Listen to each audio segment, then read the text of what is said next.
Thân chào cả nhà, không nên xem chùa đâu đó. Nhớ đăng ký, like, comment để ủng hộ team nha.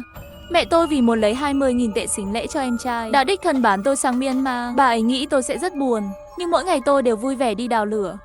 Vì chưa từng có ai biết điều tôi thật sự muốn là gì. Đây là cuộc gọi đào lửa đầu tiên của tôi. Đối phương là một nữ sinh năm 2 đại học. Em trai cô ấy đúng người và bị giam giữ. Đối phương bị gãy 3 cái xương sườn.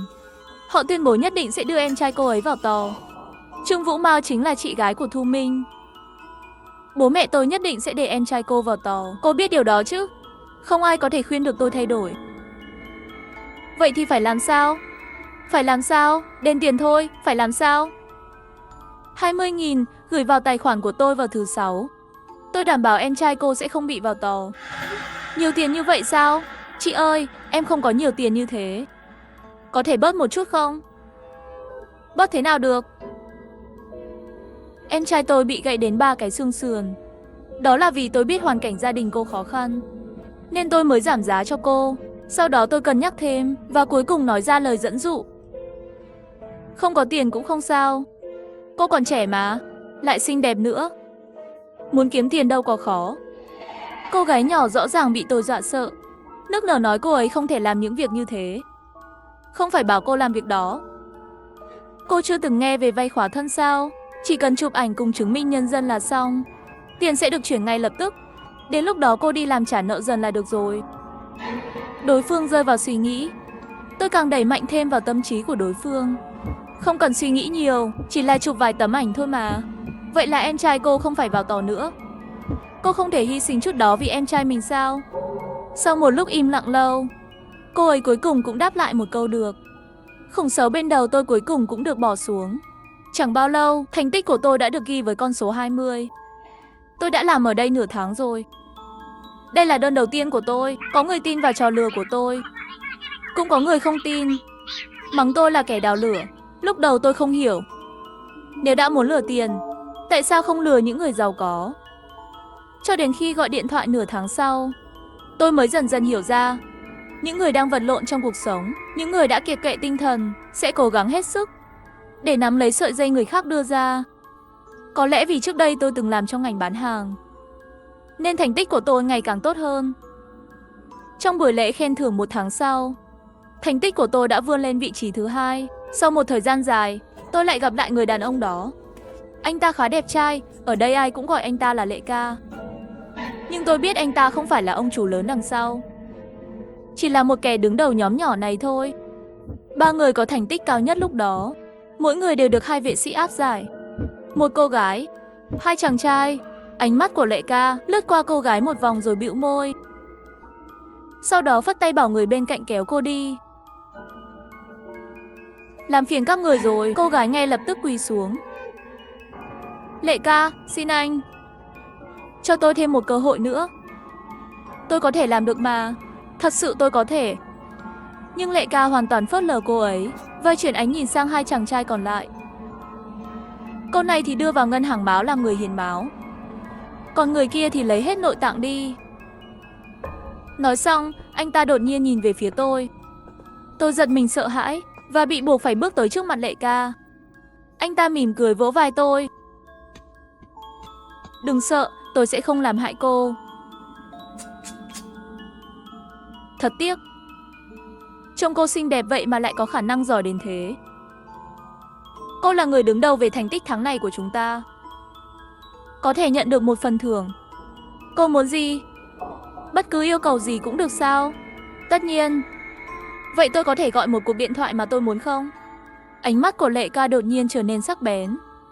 Tôi vội vàng giải thích. Tôi không định gọi ông Can hay gì đâu. Tôi chỉ muốn liên lạc với anh thôi.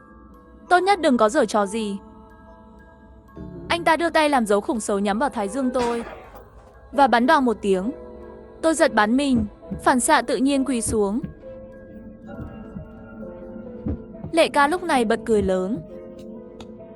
Ha ha ha ha ha. Sợ đến mức vậy sao? Biết điều là tốt. Cho cô 3 phút gọi. Tôi sẽ nghe toàn bộ cuộc gọi. Nếu cô dám nói gì không đúng, tôi đảm bảo đầu cô sẽ nở hoa ngay lập tức. Dạ, tất nhiên rồi. Tôi run rẩy cầm lấy điện thoại. Cúi đầu xuống, đầu óc tôi chạy nhanh chóng. Đây là cơ hội duy nhất để thoát khỏi nơi này. Tôi tuyệt đối không thể bỏ lỡ. Tôi không gọi ông Can hay gì cả. Tôi cũng không quen ai là ông Can. Tôi gọi vào số của mẹ tôi. Khi xưa bà bán tôi đi, chỉ nghĩ là tôi sẽ làm lao động khổ sai, mà không biết rằng cuộc sống ở đây là địa ngục thật sự. Mẹ, là con, Tiểu Miêu đây. Con bé hư hỏng, cuối cùng cũng gọi về. Mất tích lâu như vậy, giờ mới gọi điện về. Tao hỏi mày, ở đó có kiếm được tiền không? Tiệc rượu của em trai mày còn thiếu 5.000 tệ. Mày có thể gửi ít tiền về không? Ôi, mẹ à, ở đây kiếm tiền dễ lắm. Chỉ mới có hơn 1 tháng mà con đã để dành được 50.000 tệ rồi. Và lại ăn uống cũng tốt, công việc cũng nhàn lắm. Chút nữa con sẽ gửi hết tiền về cho đám cưới của em trai.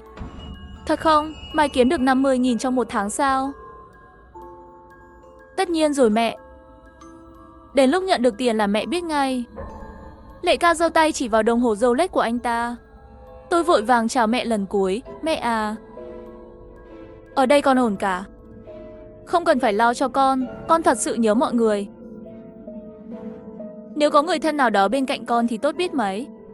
Vậy tất cả chúng ta đều có thể kiếm tiền cùng nhau. Con cũng có bạn đồng hành. Nói rồi, con phải đi làm đây. Lần sau có dịp con sẽ gọi cho mẹ. Sau đó, tôi dập máy với vẻ mặt không cảm xúc. Ngay lúc đó, Lệ Ca tháo tai nghe, nhớ mắt lại, chậm rãi tiến về phía tôi. Con bé này, lời nói của mày đầy mưu mô đấy. Bà ấy bán tôi chỉ trả lại cho bà ấy thôi. Sắc mặt của anh ta ngày càng nghiêm trọng. Tim tôi bắt đầu loạn nhịp. Ngay khi tôi cảm thấy tim mình sắp nổ tung, anh ta đột nhiên bật cười lớn. Ha ha ha, thật thú vị. Rất thú vị, rất thú vị. Tôi thích những kẻ như cô. Ăn miếng trả miếng. Việc này cũng không có hại cho anh đúng không? Lệ Ca, đến lúc đó anh không phải bỏ tiền mà lại có thêm trợ thủ. Anh ta mỉm cười gật đầu. Tảng đá lớn trong lòng tôi cuối cùng cũng rơi xuống. Tôi nhanh chóng gửi 50.000 tệ về cho mẹ tôi. Ngay nhận được tiền, bà ấy phấn khích gọi điện cho tôi, số mà tôi đã gọi trước đó. Nhân viên trả lời và báo lại cho Lệ Ca.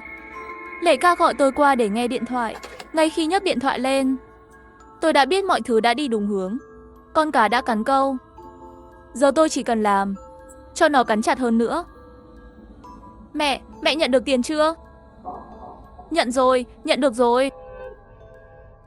Nhận được là tốt rồi. Vậy tiền cho đám cưới của em trai đủ chưa?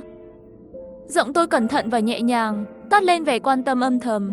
Tôi muốn mẹ hiểu rằng tôi là một người chị luôn sẵn lòng hy sinh, nhưng khả năng của tôi cũng có giới hạn. Tiểu Miêu à, thật ra tiền cũng đủ rồi. Nhưng khi chúng ta nói rằng con đi làm xa kiếm được nhiều tiền, thì Tĩnh Tỷ lại đổi ý. Họ đòi sính lễ phải lên 200.000. Mẹ biết con cũng không dễ dàng gì, nhưng em con chỉ cưới một lần trong đời. Phải làm mọi người vui vẻ đúng không? Tôi không che giấu, mẹ à. Ở đây kiếm tiền cũng tốt đấy, nhưng không thể vừa mới gửi 50.000 mà mẹ đã hỏi ngay thêm 200.000 chứ. 50.000 đó là tất cả những gì con kiếm được thời gian qua rồi. Chị kiểu gì vậy? 200.000 mà cũng không kiếm nổi. Nếu em trai mày mà không cưới được, xem mày làm sao? Liên quan gì đến con nếu em trai không cưới được? Thật nực cười. Tôi chợt nhớ về thời thơ ấu khi còn là đứa trẻ nghịch ngợm. Đi chơi ở nhà người khác, chỉ cần làm hỏng 1-2 món đồ, mẹ không dám đền tiền cũng không dám đúm em trai tôi, mà chỉ cố sức cầm chổi đúng tôi, bắt tôi làm vật hy sinh. Nghĩ đến đây tôi không dò dự nữa. Mẹ, con có một cách đảm bảo đám cưới của em trai sẽ thật rực rỡ. Sao cơ? Người quản lý ở đây nói rằng hiện tại thiếu vài thanh niên khỏe mạnh để làm việc tuần tra và giữ đồ đạc. 1 tháng lương là 30.000. Nếu làm tốt còn có tiền thưởng, không chỉ 100.000. Em trai con thông minh, chắc chắn làm được tốt. 2 đứa con cùng kiếm 500.000 chắc chắn là dễ. Lúc đó còn mua được xe cho em trai. Đám cưới sẽ thêm phần ái vệ. Đầu dây bên kia im lặng ngay lập tức. Quả nhiên, khi liên quan đến con trai cưng, bà ấy liền do dự. Sau một lúc lâu, mẹ tôi cuối cùng cũng cắn răng nói, được rồi. Mẹ sẽ bàn bạc với em trai con. Cuộc gọi kết thúc. Lệ ca nhìn tôi với ánh mắt đầy ẩn ý. Tôi cứ nghĩ cô sẽ lừa mẹ cô đến đây để hành hạ. Sao lại lừa em trai mình thay thế chứ?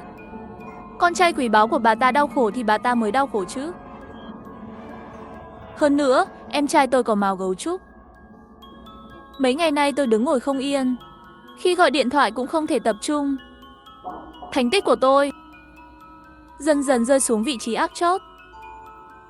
Cuối cùng, Lệ ca gọi tôi vào văn phòng. Cô không kiên nhẫn được sao? Tôi biết cô muốn trả thù. Nhưng nhìn vào đây đi.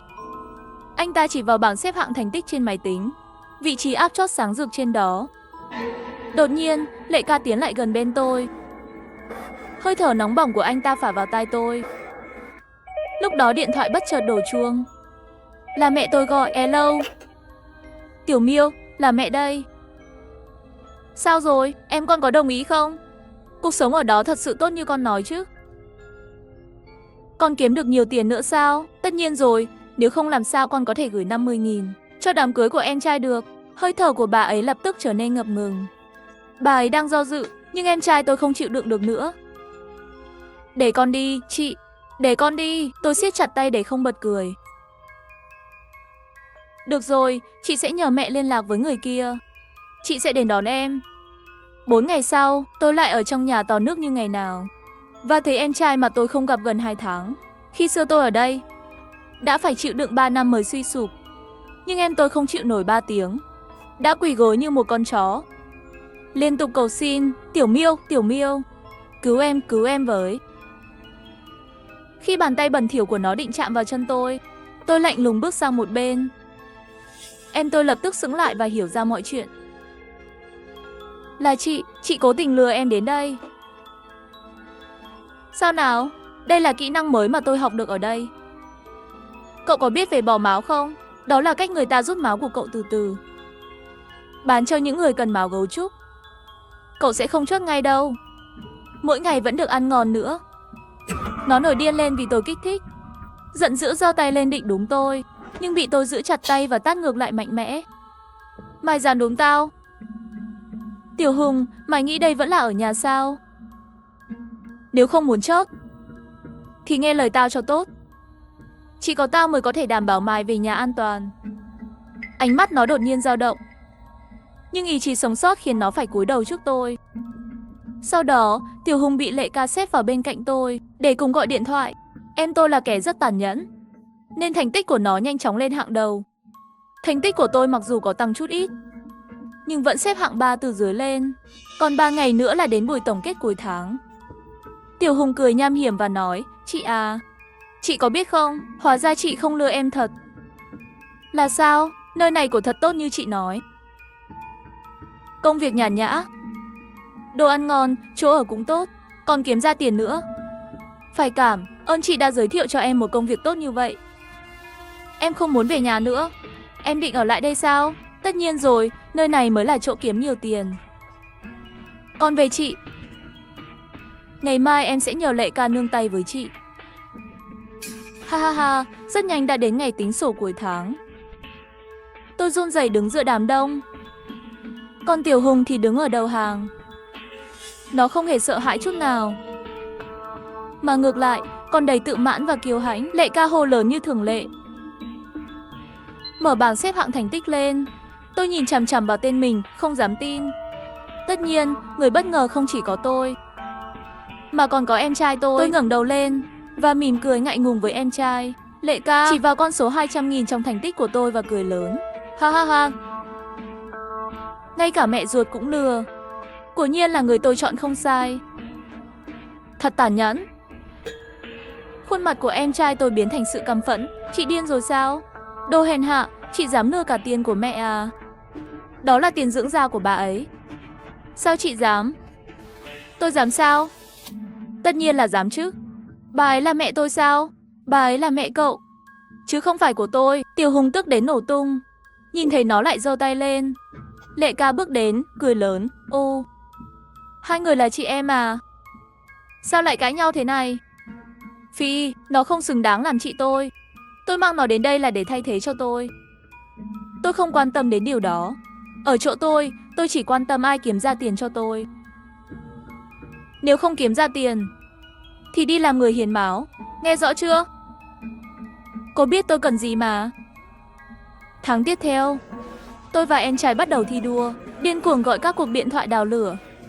Khi thì tôi dẫn đầu về thành tích, khi thì em trai tôi đứng đầu. Nhưng không hiểu sao, Lệ ca dường như luôn thích em trai tôi hơn. Thường xuyên gọi nó vào văn phòng một mình để bàn bạc. Mối quan hệ của họ ngày càng khăng khít. Thậm chí một ngày, anh ta còn cho phép em trai tôi không phải gọi điện và đi cùng anh ta ra ngoài. Tôi liền đi tìm Lệ ca. Tôi làm được mọi thứ mà em trai tôi làm được. Làm gì mà ghen tị thế? Cô nghĩ tôi thích cô hơn à? Em trai cô biết đấy. Tôi luôn thích em trai cô. Nếu cậu ta đồng ý đi theo tôi thì cậu ta sẽ không cần vất vả như vậy. Cô định mang Tiểu Hùng ra ngoài làm gì? Làm người hiến máu à? Cô nghĩ tôi đưa cậu ta ra ngoài làm gì? Cô không cho cậu ta gọi điện nữa. Nếu cô chọn đi theo tôi có thể cho cô điều đó. Tôi thở phào một cách vô thức. Tôi muốn suy nghĩ thêm. Anh ta mỉm cười. Đây là lần đầu tiên cô nói vậy. Đợi tôi quay lại, hy vọng sẽ nghe tin tốt từ cô. Sau đó, Lệ ca dẫn em trai tôi về với gương mặt nhợt nhạt. Nhưng anh ta không hỏi ý tôi nữa. Có vẻ bận rộn hơn. Chẳng mấy chốc, anh ta lại muốn dẫn em trai tôi đi ra ngoài. Khi em tôi bước ra khỏi nhà kho lớn này, nó quay đầu nhìn tôi và vẫy tay. Có lẽ sự lo lắng của tôi đã hiện rõ lên mặt, nên nó cau mày nhìn tôi một cái thật mạnh. Tôi lập tức cúi đầu, không dám nhìn lại. Em trai tôi ngày càng bị Lệ ca dẫn trở nên ngày càng yếu ớt. Tôi cảm thấy sợ hãi và cũng rất lo lắng. Cuối cùng, một ngày nọ, Lệ ca toàn thân đầy máu, cầm một khủng sấu xông vào. Mọi người hét lên và ngồi xổm xuống. Tôi cũng sợ hãi ôm chặt đầu gối mình. Bất chợt, một đôi giày quân đội còn vẩy máu đứng ngay trước mặt tôi. Tóc tôi bị nắm chặt kéo lên. Mày dám lừa tao à? Mày với thằng em trai giỏi lắm, diễn hay quá nhỉ? Dám lừa gạt tao như vậy. Mày của không sợ chết. Dám vào tận xào huyệt của tao. Đã đến đây rồi thì đừng mong rời đi. Hãy cùng chốt với tao đi. Tôi im lặng không nói gì, bị anh ta kéo đi phía trước. Khoảnh khắc cánh cửa mở ra, tiếng còi ông can vang lên chói tai khắp nơi. Phía sau những chiếc xe ông can là hàng loạt ông can và binh sĩ giơ súng lên. Đằng sau một chiếc xe ông can ở phía trước, một sĩ quan trung niên bước ra. Đó chính là em trai tôi, Trương Trạch Lệ. Anh đã bị bao vây rồi. Đừng chống cự vô ích nữa. Bây giờ hãy đầu hàng và thả con tin ra. Có thể anh sẽ được xử lý nhẹ nhàng hơn. Trương Trạch Lệ, tôi đã sống với hắn lâu như vậy. Tôi biết hắn là một kẻ điên hoàn toàn. Hắn không sợ chết, nên hắn không có ý định chạy trốn. Nếu không thì hắn đã không quay lại đây. Mục đích duy nhất khi hắn quay lại đây chính là để tìm ai đó chôn cùng.